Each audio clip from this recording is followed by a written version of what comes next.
Hey, hello everyone, welcome back to my channel once again and today I'm back again with a very important topic. आज मैं आपको imperative sentences समझाने वाला हूं जो कि बहुत ही कंफ्यूजिंग है और मेरे ख्याल से बहुत ही ज़्यादा आसान है। नरेशन में अगर कुछ आसान है तो सबसे ज़्यादा आसान यही है, लेकिन दो एक चीज़ है जो कंसेप्ट क्लियर नहीं होता है तो स्टूडेंट्स को बहुत ज़्यादा प्रॉब्लम हो जाती है।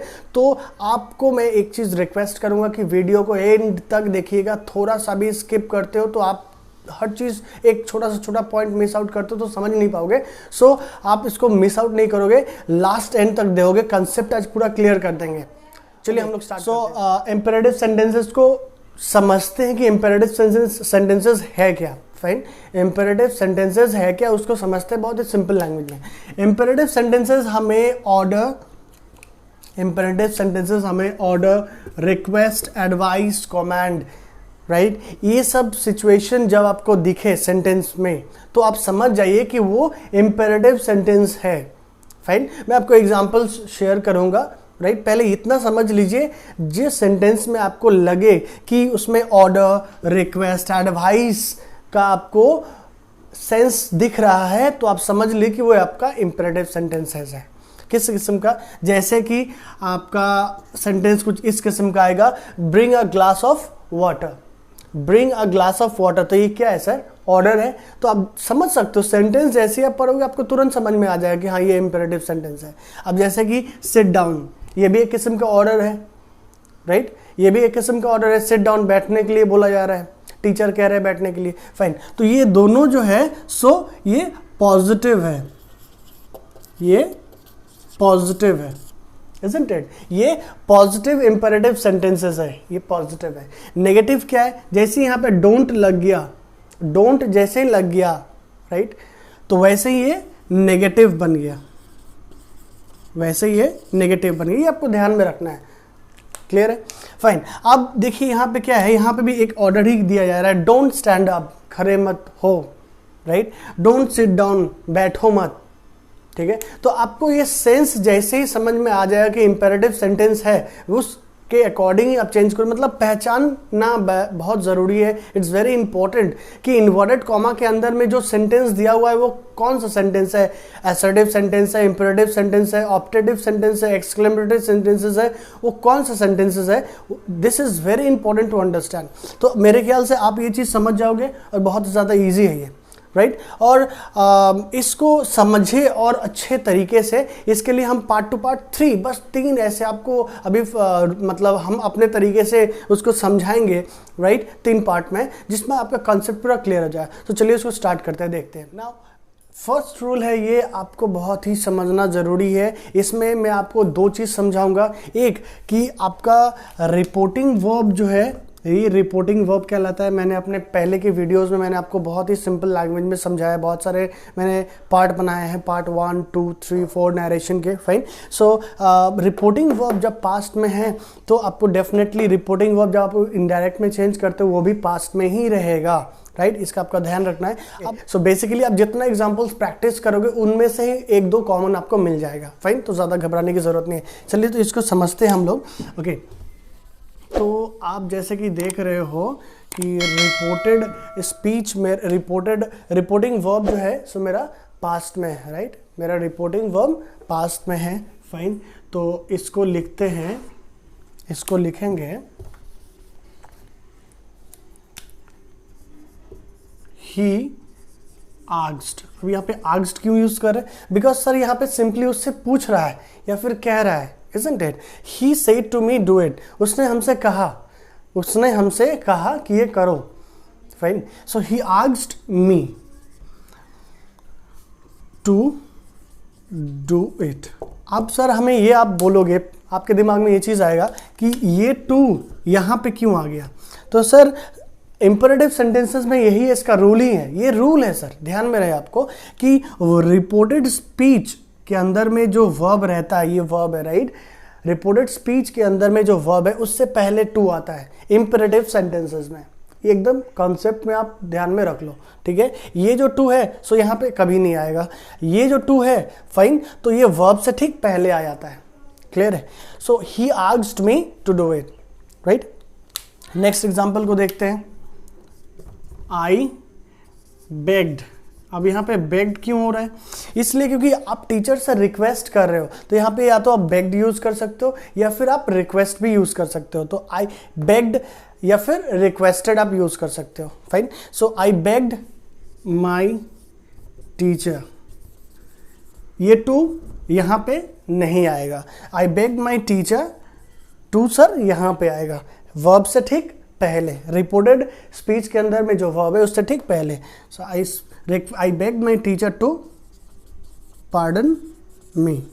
क्लियर है? तो इस रूल में ये रूल बहुत कॉमन है और इस हर जगह पे ये रूल कॉमन है, राइट? सो ये रूल मैं नहीं बना रहा हूँ, ये रूल है जो वर्षों से चली आ रही है। तो आपको ध्यान रखना है कि रिपोर्टेड स्पीच पास्ट में है तो उसको पास्ट में रखना है।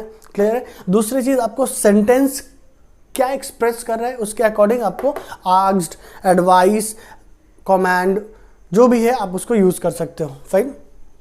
उसके बाद आप टू का जो कंफ्यूजन था मेरे ख्याल से दूर हो गया है। टू आपको जो वर्ब है उसके ठीक पहले यूज करना है। फाइन। चलिए नेक्स्ट रूल को समझते हैं। नाउ सेकेंड रूल में ये पॉइंट बहुत ही ज़्यादा इंपॉर्टेंट है। Please focus it and try to be very attentive, right? Because यहाँ पे आपको दो चीज़ मैं आपको समझाने वाला हूँ जो कि बहुत ही ज़्यादा इंपॉर्टेंट है, राइट? सो बेसिकली इसको थोड़ा सा समझ लेते हैं, पढ़ लेते हैं। When ever a subordinate clause is attached, तो सबऑर्डिनेट क्लॉज क्या है वो उसको समझ लेते हैं। सबऑर्डिनेट क्लॉज मतलब जो डिपेंडेंट क्लॉज होता है, जो किसी पर निर्भर रहता है, मतलब वो इनकम्प्लीट है अकेला, तो उसको कंप्लीट होने के लिए किसी का सहारा लेना पड़ता है, उसी को हम सबऑर्डिनेट क्लॉज कहते हैं। उसको डिपेंडेंट क्लॉज भी हम लोग कहते हैं, राइट? तो सबऑर्डिनेट क्लॉज जब भी आपको इंपेरेटिव सेंटेंस में लगे कि जुड़ा हुआ है, तो वहां पे आप किस किस्म का सिचुएशन में क्या चेंजेस करोगे वो यहां पे हम आपको बताएंगे। फाइन। सो देखिए, I said to my servant fetch me a glass of water, मतलब मैंने कहा अपने सर्वेंट से fetch me a glass of water. तो बेसिकली इसमें कोई सबऑर्डिनेट क्लॉज ऐड किया हुआ नहीं है। ये सिंपली एक सिंपल सा सेंटेंस है जिसमें ऑर्डर किया हुआ है। ऑर्डर डेफिनेटली कर रहे हैं सर्वेंट को, और यहाँ पे हम समझना होगा इस सेंटेंस को कि यहाँ पे आस्क पूछ नहीं रहे हैं, हम सर्वेंट को ऑर्डर कर रहे हैं, राइट? डेफिनेटली आप सर्वेंट को ऑर्डर करते हो कि ये ले आओ वो ले आओ, राइट? सो बेसिकली हम इसको कैसे सॉल्व करेंगे? आई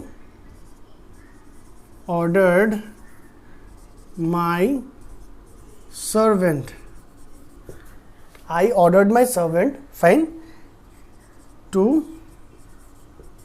fetch me a glass of water। अब एक चीज़ का ध्यान देना बहुत ज़रूरी है, टेंस का। बेसिकली इससे पहले हम लोगों ने, जब मेरा रिपोर्टिंग वर्ब पास्ट में होता है तो हम यहाँ पे भी टेंस चेंज कर देते हैं, है कि नहीं सर? इससे पहले हम लोगों ने किया था, बहुत ही ज़्यादा इंपॉर्टेंट है ये पॉइंट। तो आप यहाँ पे देख रहे हो कि मेरा सेंटेंस में टेंस का कोई चेंजेस नहीं हुआ है। I ordered my servant to fetch me a glass of water, मतलब यहाँ पे fetch me a glass of water जो यहाँ पे लिखा हुआ है ऊपर में, फाइन, जो आप देख रहे हो वो चीज़ वहाँ यहाँ पे भी है, isn't it? To fetch me a glass of water. लेकिन चेंज कब होगा वो चीज़ मैं आपको बता दे रहा हूँ। यहाँ पे सेकेंड एग्जाम्पल में ध्यान दीजिए, he said to his servant wait here till I return. तो यहाँ पे wait here till I return ये सबऑर्डिनेट क्लॉज है, ये सबऑर्डिनेट क्लॉज है, डिपेंडेंट है, मतलब ये खुद अकेले कभी स्टैंड नहीं कर सकते, इसके कोई मतलब नहीं निकल सकता। टिल आई रिटर्न, अचानक से आप किसी को बोलोगे टिल आई रिटर्न, अचानक सिर्फ इतना ही बोलोगे टिल आई रिटर्न, तो वो आपसे पूछेगा ना, अरे भाई टिल आई रिटर्न मतलब क्या बोल रहे हो, समझ में नहीं आ रहा, उससे पहले भी तो कुछ बताओगे क्या बोल रहे हो। तो डेफिनेटली ये डिपेंडेंट है, किस पे? इस पे डिपेंडेंट है। जब तक इसको हम नहीं लिखेंगे तब तक इसका कोई मतलब नहीं निकलेगा। तो आपको समझ लेना है कि जब भी आपको सबऑर्डिनेट क्लॉज ये सेंटेंस में इंपेरेटिव सेंटेंस के साथ अटैच किया हुआ देके रखे, तब आपको क्या चेंज करना है वो हम आपको बता दे रहे हैं। देखिए ध्यान से, ही यहाँ पे भी ऑर्डर्ड होगा, बिकॉज ऑर्डर कर रहा है। He ordered his servant to wait there, to wait there, here का देयर हो जाएगा, मैंने आपको बताया था इससे पहले वाले वीडियोस में कि नियरनेस को डिस्टेंस में शो करते हैं, तो हेयर का देयर हो जाएगा टिल ही रिटर्न्ड, अब बहुत ही समझने वाली बात, आप देख रहे हो कि यहाँ पे टेंस चेंज हो गया है, रिटर्न का रिटर्न हो गया यहाँ पे, लेकिन यहाँ पे फेच का फेच ही है, fetch me a glass of water हो। यहाँ पे टेंस में कोई चेंजेस नहीं हुआ है। इसमें टेंस में कोई चेंजेस इसलिए नहीं हुआ है क्योंकि इसमें कोई सबऑर्डिनेट क्लॉज लगा हुआ नहीं है।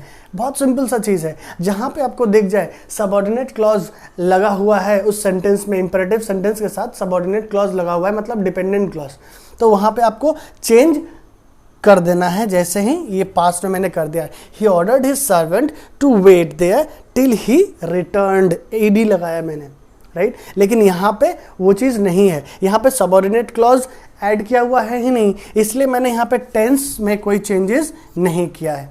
लेकिन जैसे यहाँ पे आपको तो पता है आपका रिपोर्टिंग वर्ब पास्ट में है, आपका रिपोर्टिंग वर्ब पास्ट में, इसलिए आप क्या कर रहे हो, ये सबऑर्डिनेट क्लॉज जब आपका ऐड किया हुआ रहेगा इंपेरेटिव सेंटेंस में, तो आप क्या करोगे, इसके साथ जब भी आप यूज़ करोगे तो ये रिपोर्टिंग वर्ब जो है, जब भी आप देखोगे कि ये पास्ट में है तो आप इसको पास्ट में कर दोगे, राइट। मतलब आपका रिपोर्टिंग वर्ब जिस टेंस में रहेगा, जिस टेंस में आपका रिपोर्टिंग वर्ब रहेगा, आप वैसे ही उसको पास्ट में कर दोगे। अगर सबऑर्डिनेट क्लॉज ऐड किया हुआ है इंपेरेटिव सेंटेंसेस में, ये नेगेटिव सेंटेंसेस है, नेगेटिव सेंटेंसेस को आपको किस तरीके से हैंडल करना है, बहुत ही सिंपल सा ट्रिक है, एक बार आप समझ जाओगे आपका कॉन्सेप्ट क्लियर हो जाएगा, ट्रस्ट मी। ओके, नाउ आपको एग्जांपल्स इस तरीके से मिलेंगे, he said to me don't do it, तो नेगेटिव है ये, राइट। सो इसको किस तरीके से हैंडल करेंगे, बहुत सिंपल है, he asked me, he asked मी। अब नेगेटिव सेंटेंस में क्या करना है, आपका ये डू जो है, डू ड्रॉप कर दिया जाता है और नॉट के बाद टू को यूज़ किया जाता है, नॉट के बाद टू को यूज़ किया जाता है। किस तरीके से, आप देख लीजिए, he asked me not to do it, right, he asked me not to do it. तो आप देख सकते हो ये नॉट टू, नॉट के बाद टू यूज़ किया हुआ है, राइट। और यहाँ पे मैंने डू को ड्रॉप कर दिया है, isn't it? सो आपने क्या किया, he asked me not to do it, fine. आप यहाँ पे आप एडवाइस भी कर सकते हो, एक किस्म का एडवाइस भी होता है कि हाँ, सलाह देना भी होता है कि हाँ आप वो चीज़ मत करो, राइट। तो आप आस्क्ड भी यूज़ कर सकते हो, एडवाइस भी यूज़ कर सकते हो। सो यही asked me not to do it, तो आप देख सकते हो नॉट टू लिखा हुआ है, टू नॉट यूज़ नहीं करना है, he asked me not to do it. अब दूसरा जो एग्जाम्पल, ये बहुत ही ज़्यादा कॉम्प्लिकेटेड है, इसको आपको ध्यान से समझने का ज़रूरत है, बिकॉज सेम सेंटेंस को हम और भी वर्ड के साथ रिप्लेस कर सकते हैं। किस तरीके से, आप देख लीजिए सर। नाउ आप इसको इस तरीके से लिख सकते हो, ही asked me not to go out। आप इस तरीके से लिख सकते हो, पूरा करेक्ट है, फाइन। और एक वर्ड हम रिप्लेस कर सकते हैं, he forbade।